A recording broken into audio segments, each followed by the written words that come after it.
Welcome back to the channel. My name is Steven. I'm a pharmacist. I own 52 units of real estate and I help coach people to buy their first multifamily deal.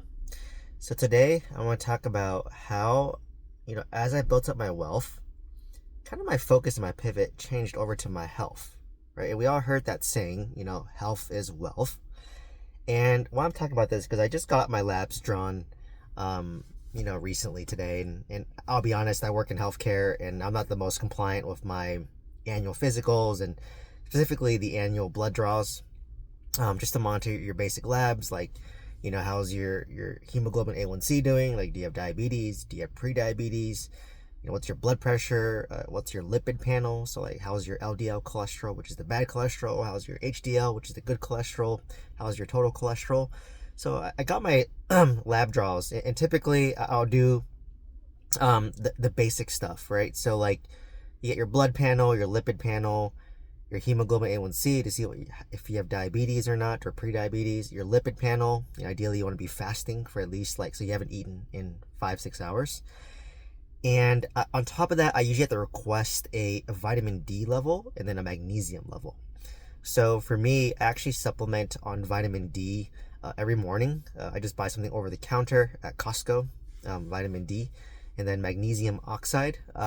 So magnesium oxide, it kind of helps with two things. It kind of gives you a little bit of magnesium supplementation, and then magnesium oxide specifically helps with constipation. So it makes it easier for you to go. So it's kind of like a twofold. So I want to get all those levels checked to see how I'm doing in my health. And my everything was normal. My vitamin D level is pending, but a year and a half ago it was too low. So I've been consistently taking supplementation and a multivitamin, which has vitamin D in it, to hopefully increase my levels. I think I've read the percentage, but I think it was 70% of Americans are deficient in vitamin D because we're not outside as much as we used to be. So that's why I try to just supplement it. It helps with mood, it helps with energy, all that. So those are kind of like the basics that I try to test to see myself. And it was kind of disappointing. So my LDL cholesterol, which is the bad cholesterol, rose in the past year and a half. I was at 90. So you want to be ideally below 100. And then this year I'm at 110. So in a year and a half, my LDL cholesterol went up by 20. And then I was just thinking well, what really has changed? My diet has been pretty consistent, I would say. One thing that might change is we snack more, because after work, after dinner, we go on our walk. So we eat around 6. We walk, let's say, until maybe around 6:30 to 7. And then we'll come back and then we'll watch TV, and that's when we snack, and that's what gets us. And we noticed that, I used to buy the zero sugar yogurt. I eat a lot of yogurt in the morning, but we've just been buying the regular yogurt, and that sugar can be created to cholesterol, right? Kind of correlated.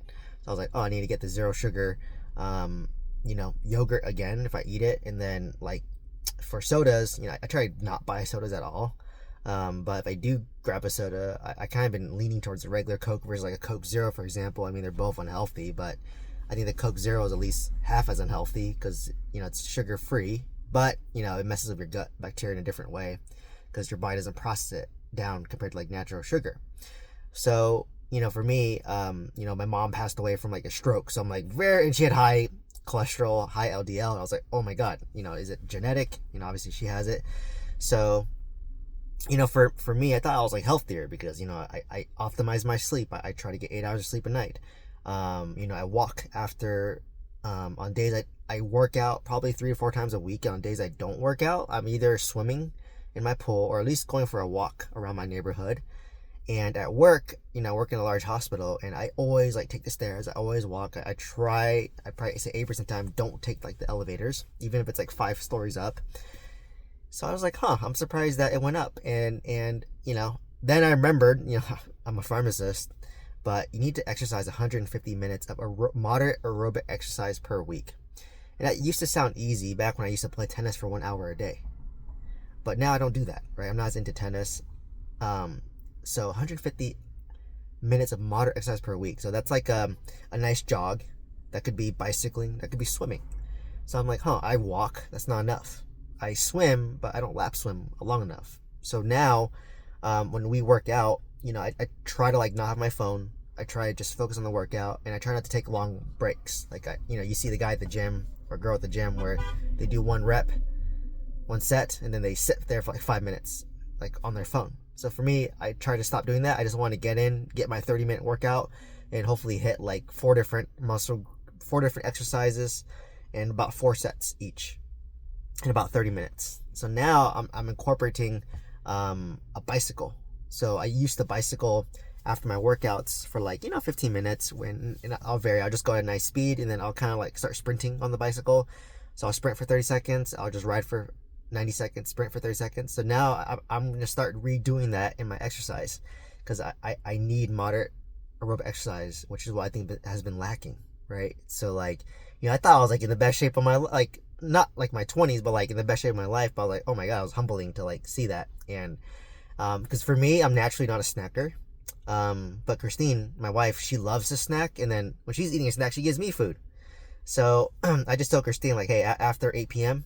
or 7 p.m., like, no more snacks, nothing. Because your body takes about 3 hours to digest. And if you notice your cholesterol medications, so like Crestor, rosuvastatin, Lipitor, your common, cholesterol medications, you have to take it at nighttime, because your body produces cholesterol, stores cholesterol at nighttime. So if you eat at nighttime, you're going to store more cholesterol. So that's why I said, you know what, after 7, we can snack or eat dessert or whatever, but 7 we're cut, because we sleep by 10, so we have 3 hours to digest. And ideally, we walk after we eat for dinner, because I want my muscles to utilize some of the sugar that I've consumed, the carbohydrates I consume, burn it, so that when I go to sleep, I'm not like storing it, right? So that's why I think that's really helpful to do that. So, sorry my huge tangent there. I am a pharmacist. I do work in healthcare. But why I talk about it is, like, if you notice, a lot of people who built their wealth, they then really focus, like, maybe to an extreme on their health. Because, money without health, what's the point? Like, when you are healthy, you want 1,000 things. When you're unhealthy, you want one thing, which is to be healthy. And I experienced it, right? Like, I had a pinched nerve because I had bad posture, right? I was sitting in my chair at work poorly. So now I'm like, and I was just thinking about that pinched nerve the whole time, right? Like, I didn't care as much about my real estate. I didn't care much about building wealth. I was just focused on my pinched nerve. So, that's why this pause, where I haven't really been doing as much, at least financially, in terms of buying real estate, has been nice, because I got to pause and kind of reassess and improve my like health habits. So like, I become really diligent with like sleeping 8 hours, and then sleeping like earlier. Like, I sleep by like 9:30 to 10, try to get 8.5 hours of sleep. I really been focusing on like, sustainable exercise. I used to like power lift, deadlift, bench, squat, but obviously it's not sustainable as you get older. So now I'm trying to focus on the exercise that is sustainable, that's not going to make me injured, that's going to prevent muscle loss, and then has a good mix of like power, like training, resistance training, and then cardio. So I lack cardio. I used to get a lot of cardio back when I played tennis, but I haven't really played tennis much in the past 10 years. So now for me, it's like bicycling, right? Or going for a jog outside, like to the gym. Like, we can jog to the gym. It's about half a mile to the gym, so we can jog there, jog back. You get a mile jog in there. And then it's really about optimizing your sleep, optimizing your nutrition, and optimizing your exercise in a way that's sustainable for you, right? It's like right now it's summertime, like we have a pool, like maybe I need to make more effort where, like, instead of just chilling in the pool, I should just swim some laps, like, swim for like 15-20 minutes, and just get that moderate aerobic exercise in there. And it's hot in Southern California, so swimming is great. So I'm really trying to optimize like my health now, and like that's why I check my vitamin D levels, and I'm trying to get up to normal levels. I think I was a little less. I've been taking consistently, so every morning I drink a cup of water, take a vitamin D supplement, and then at dinner time, after I eat dinner on a full stomach, I'll take a multivitamin which has vitamin D. So I want to optimize myself for mindset, for health, and like I said, I want to live long and be healthy in a sustainable way. So it's really about doing something. It's not about intensity, it's about consistency, right? And that's the thing I've been trying to hit. Cause I'm an intense guy. When I do things, I go all the way. I go 100. But like, is buying 80 units of real estate every 8 months sustainable? No. Is powerlifting, deadlifting, like max weights sustainable until I'm older? No. Is running like marathons sustainable? For me, no. But is, working out 30 minutes, 3 to 4 times a week sustainable? Yes. Could I throw in bicycling for 15 minutes afterwards? Yes. So, or on days I don't go to the gym, I could just like, bicycle, right? Just mix it up. Some days I'll bicycle, some days I will lift weights. So it's really about that balance that's sustainable for you, right? And it's just like these little tweaks that like really add up over time. Like for example, like just the yogurt, right? Like getting the zero sugar yogurt versus like the normal yogurt. It's a minor change, but it could make an impact, right? Or just getting Coke Zero instead of Coke could make an impact. Or just stop snacking after 7 p.m. could be a huge impact.